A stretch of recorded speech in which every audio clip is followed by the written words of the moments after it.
Bienvenue sur ce nouveau tutoriel de prise en main de l'action numéro 1, la séparation de fréquences mode basique. Merci en premier lieu d'avoir téléchargé ce pack d'actions. N'hésitez pas à me laisser vos commentaires sur celle-ci, tout ce qui vous plaît ou vous dérange, ou simplement ce qu'il vous manque, ou juste des idées pour améliorer le pack et en faire un outil encore plus complet. Pour commencer cette vidéo, je vais démarrer par cette question. Qu'est-ce que la séparation de fréquences ?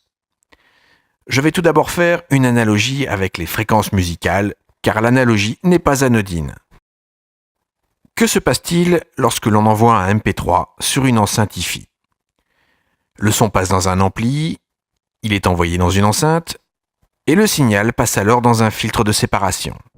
Celui-ci va couper le signal en deux, les basses fréquences qui seront envoyées sur un haut-parleur large, un boomer, et les hautes fréquences qui seront envoyées sur un plus petit haut-parleur, bien souvent un tweeter. L'ensemble fournit alors notre musique d'origine. Pour une image, c'est pareil.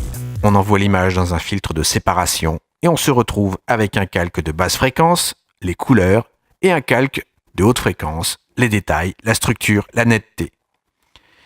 Il n'existe pour l'instant pas directement de filtre dans Photoshop qui permet de faire ceci. Alors comment procéder ? Pour les couleurs, c'est simple, il suffit de faire un flou assez large pour faire disparaître les détails, les pores de la peau, les rides, etc. Et pour avoir la texture, on fait juste une soustraction de l'image originale à notre image floue. Cela nous donne uniquement les détails, la structure, la netteté, les pores de la peau, les ridules, et tous les détails tels que les cheveux, les poils, etc. Tout cela est bien compliqué, et en attendant qu'Adobe intègre un filtre automatique, il va nous falloir une macro, un script, une action, qui va nous faire tout cela automatiquement. C'est le but de ce pack à télécharger, 3 actions différentes pour faire de la séparation de fréquences et avoir un traitement de peau parfait et professionnel. Je vous rappelle qu'il suffit de cliquer sur le lien sous la vidéo pour télécharger gratuitement ce pack d'actions et il ne vous suffit que de quelques secondes pour installer ce pack. Pour l'installer, je clique sur le petit hamburger du panneau Actions, donc j'appuie sur la touche Play ou F9, puis sur le petit hamburger en haut à droite, charger des actions. Je vais le chercher sur mon bureau ou à l'endroit où vous l'avez enregistré lors du téléchargement. Et c'est terminé, les actions sont installées. J'ouvre une image et je lance mon action en mode basique. Première fenêtre, on me demande de faire disparaître les pores de la peau. C'est pour créer notre premier filtre de basse fréquence. On regarde juste si les détails ont complètement disparu. Les petits poils, les pores, les cheveux. Par défaut, le script va vous proposer 3 pixels. Attention cependant à ne pas aller trop loin non plus, car plus vous ferez de flou, plus vous aurez de limites pour adoucir les couleurs après coup.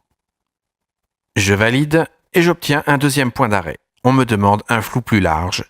C'est juste choisir le degré de lissage que l'on va apporter à la peau. En général, je multiplie par 3 la valeur du premier flou. Par défaut, le script propose 10 pixels qui est un très bon point de départ. Et c'est tout. Le script crée les calques, les renomme, fait la séparation de fréquences, applique des masques et range le tout dans un dossier. Pour s'en servir, c'est simple. Le masque adoucir est déjà présélectionné. Vous n'avez rien à faire. Il ne vous reste plus qu'à prendre une brosse blanche, vérifier que l'opacité est à 100% et de peindre sur ce masque, sur les joues, le menton et le front. Cela va adoucir le modelé de la peau, le rendre plus lisse. Évitez cependant de passer sur des zones nettes comme les narines, les lèvres et les yeux. Mais si vous le faites, pas de souci, vous ne travaillez que sur un masque, vous n'avez qu'à prendre une brosse noire et repasser sur ces zones et le tour est joué. Petite astuce ou conseil, ce calque adoucir est mis en opacité 100%. C'est parfait pour voir l'action de ce calque et bien sentir son effet sur la peau, mais vous pourrez parfois avoir un effet trop artificiel. Vos modèles ou clients pourront parfois vous reprocher ce traitement trop poussé, même s'il apparaît très flatteur, très propre, voire très proche des photos de magazines ou de publicité.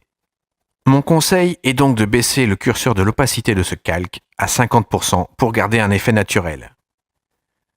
Vous noterez par ailleurs que l'action numéro 2, le mode expert, s'exécute et apporte une opacité déjà pré-réglée à 50% pour vous faire gagner du temps. Ne soyez donc pas surpris en utilisant cette seconde action, experte, si l'adoucissement vous paraît marcher un petit peu moins bien. C'est juste que l'adoucissement a été réduit à 50% en opacité pour un effet plus doux et naturel. Vous êtes entièrement libre de le repasser à 100% si vous le souhaitez. Je termine par un avant-après, et il ne vous reste plus qu'à expérimenter ces actions sur vos photographies. J'espère qu'elles vous feront gagner autant de temps qu'à moi sur le traitement de la peau. À vos appareils, à vos photos, à vos souris, et surtout bon Photoshop. Je le redis encore, n'hésitez pas à me laisser tous vos commentaires sur ces actions. Je suis impatient d'avoir vos retours. Amusez-vous!